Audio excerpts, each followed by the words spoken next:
Año 614. Jerusalén cae ante el ejército persa. Pero lo que ocurrió dentro de los monasterios, eso los historiadores aún hoy lo escriben con manos temblorosas. No fue una batalla. No fue un asedio normal. Fue algo que nadie se atreve a describir directamente. Miles de monjas desaparecieron tras las puertas del palacio perso. 14 años después, algunas regresaron, pero ya no eran las mismas personas. Y lo que vivieron en esos 14 años quedó enterrado en crónicas que apenas se atreven a mencionarlo. Antíoco el estratega, el único monje que documentó todo, dejó espacios en blanco en su texto. Porque hay cosas tan oscuras que ni siquiera las palabras alcanzan. Si quieres saber qué pasó realmente, suscríbete ahora. Activa la campanita. Dale like si te atreves a seguir. Porque esta historia no la encontrarás en ningún libro de texto. Mayo, año 614.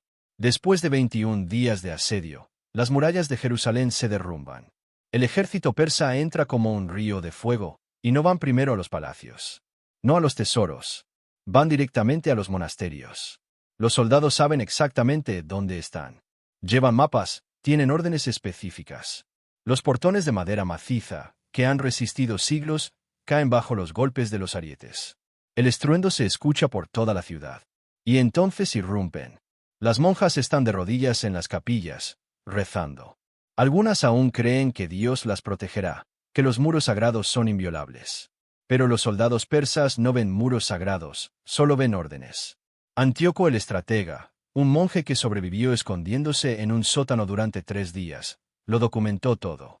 Escribió en griego, con manos que aún temblaban semanas después.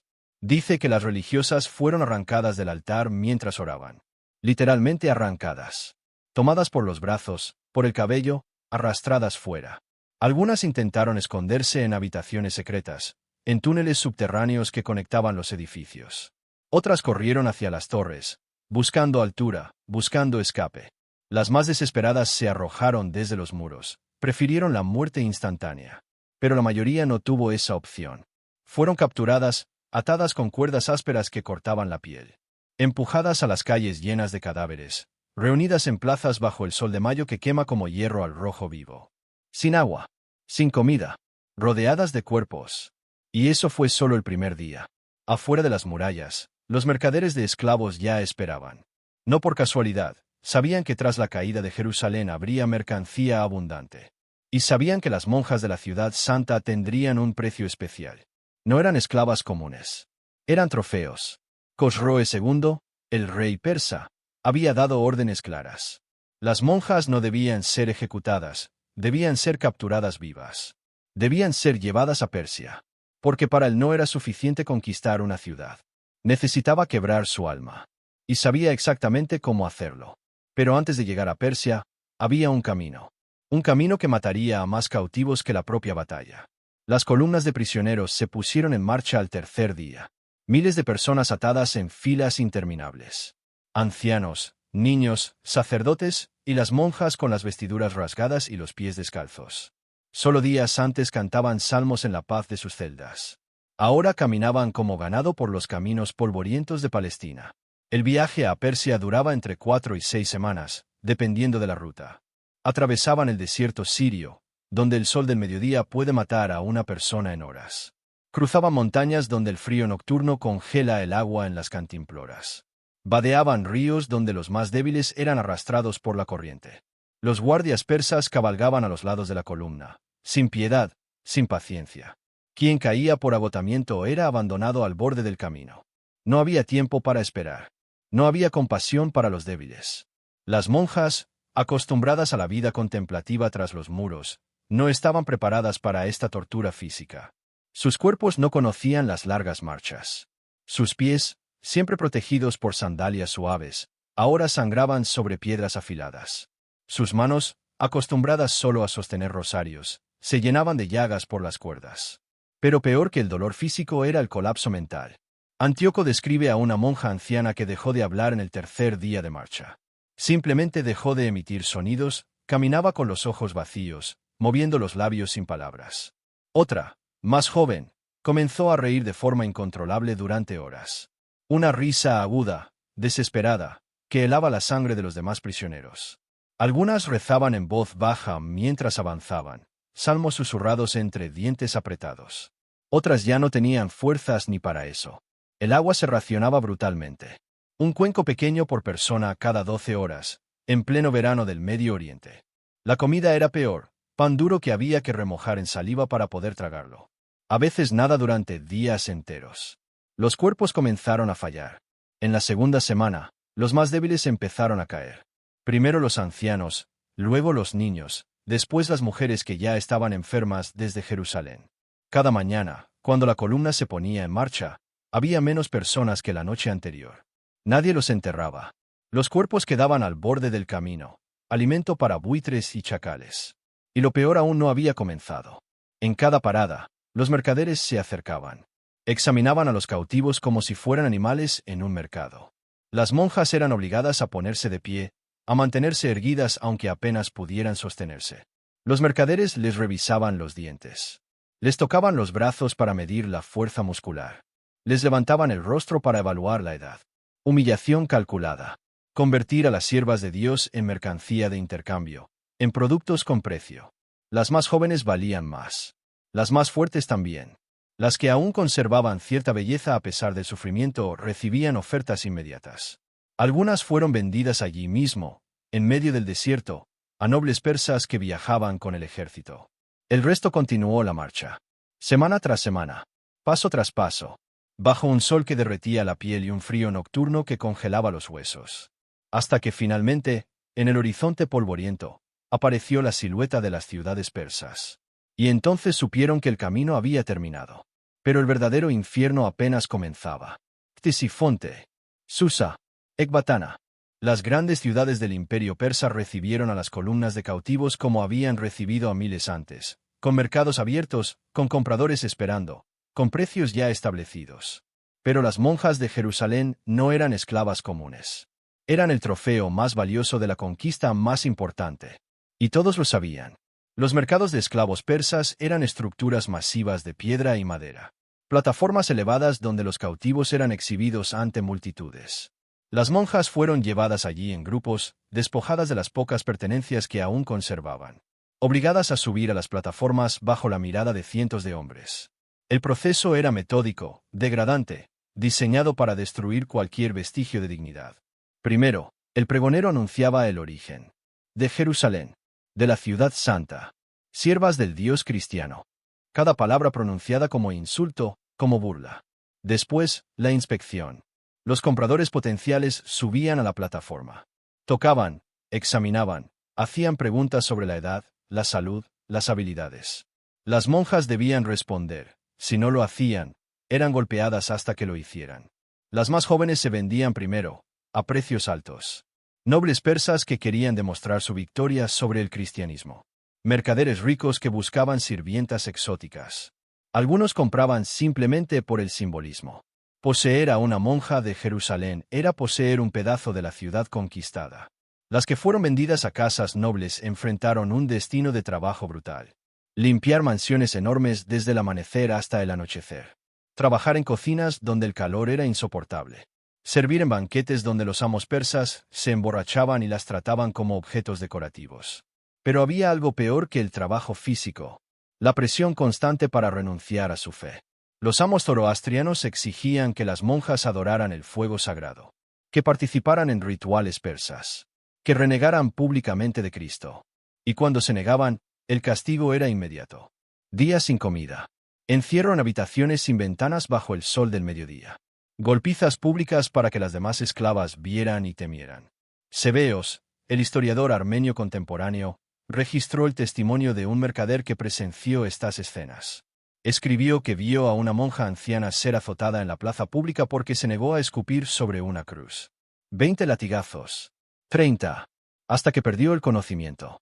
Y cuando despertó, lo primero que hizo fue dibujar una cruz en la tierra con el dedo. Esa resistencia silenciosa, invisible, era lo único que les quedaba. Pero no todas fueron vendidas en mercados públicos, no todas terminaron en casas de nobles. Había un grupo que desapareció tras los muros del Palacio Real. Y de lo que pasó allí dentro, los cronistas apenas escriben. Porque entrar al harén de Cosroes II significaba desaparecer del mundo para siempre. El harén de Khosroes II no era simplemente una colección de mujeres, era una institución. Una ciudad dentro de la ciudad, con sus propias murallas, sus propias leyes, su propia jerarquía implacable. Según las crónicas árabes y armenias, albergaba entre 3.000 y 12.000 mujeres.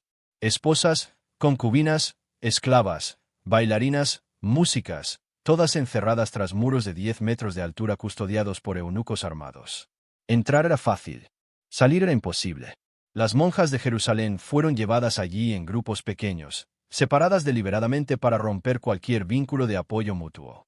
Introducidas por una puerta de bronce que se cerraba a sus espaldas, con un sonido que Antíoco describe como el sonido del fin del mundo.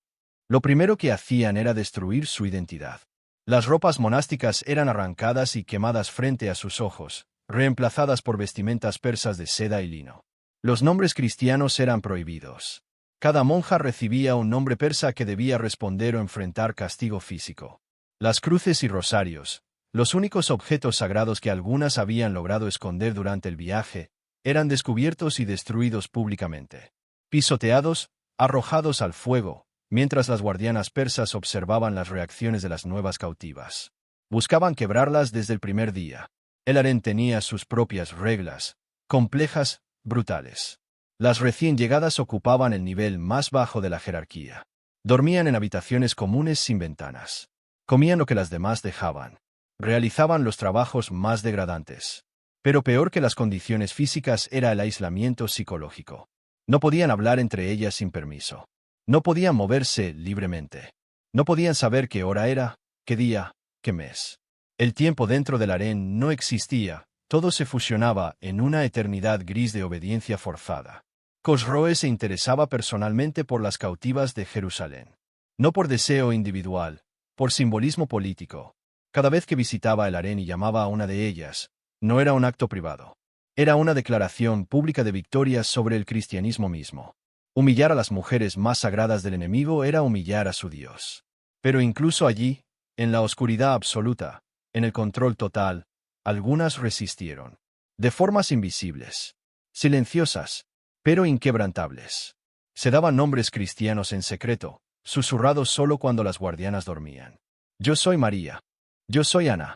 Yo soy Raquel. Pequeños actos de rebelión que mantenían viva su identidad. Rezaban de noche cubriéndose el rostro con las manos, moviendo los labios sin sonido. Palabras de salmos que conservaban en la memoria como el tesoro más valioso. Se transmitían fragmentos de las Escrituras. Una palabra cada día. Construyendo versículos completos a lo largo de semanas. El Señor es mi pastor. Aunque camine por valles oscuros. Cada palabra era un acto de resistencia. Formaron una hermandad secreta. Se apoyaban con miradas, con gestos apenas perceptibles, con toques fugaces de manos cuando nadie veía. Esa red invisible de fe compartida era lo único que las mantenía al borde de la locura total. Pero no todas resistieron. Algunas, bajo presión constante, en aislamiento absoluto, sin esperanza visible, se quebraron. Aceptaron los nombres persas, participaron en los rituales, olvidaron o fingieron olvidar quiénes habían sido. Antíoco escribió sobre esto con dolor pero sin condena. Entendía que cada persona solo puede soportar lo que su fuerza permite, que nadie tiene derecho a juzgar a quien se rompe bajo un peso diseñado para ser insoportable. Y otras murieron allí dentro. En silencio. Sin registros. Sin tumbas marcadas. Mártires sin nombre cuya existencia fue borrada de la historia oficial. Pasaron los años. 1, 2, 5, 10. Las monjas capturadas en 614 no sabían si alguien las recordaba, si alguien vendría, si el mundo exterior aún existía. El tiempo dentro del harén fluía diferente, espeso, inmóvil. Como estar enterrada viva. Mientras tanto, afuera, a miles de kilómetros de distancia, un hombre preparaba la venganza más grande de la historia bizantina. Heraclio, emperador de Bizancio, recibió los informes de la caída de Jerusalén en el verano de 614. La Vera Cruz robada. 50.000 cristianos masacrados. Miles de cautivos, incluyendo las monjas, llevados a Persia. Algo se rompió en él ese día. No era un simple gobernante, era soldado.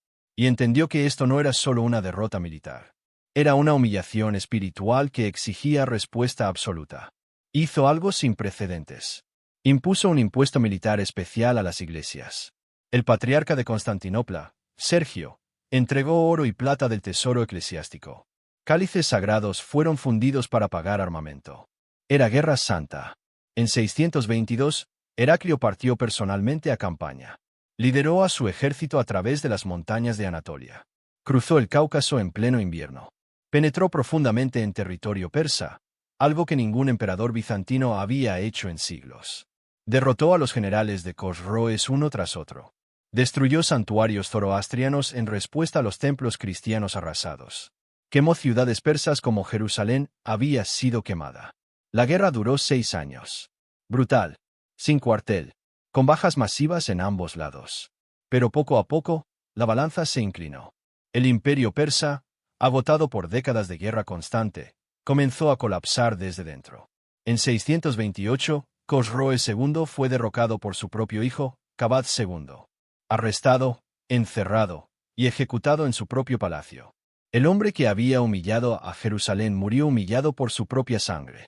Kabad, desesperado por estabilizar el imperio, pidió paz inmediata. Heraclio dictó las condiciones. Y la primera era innegociable, la devolución de todos los prisioneros cristianos.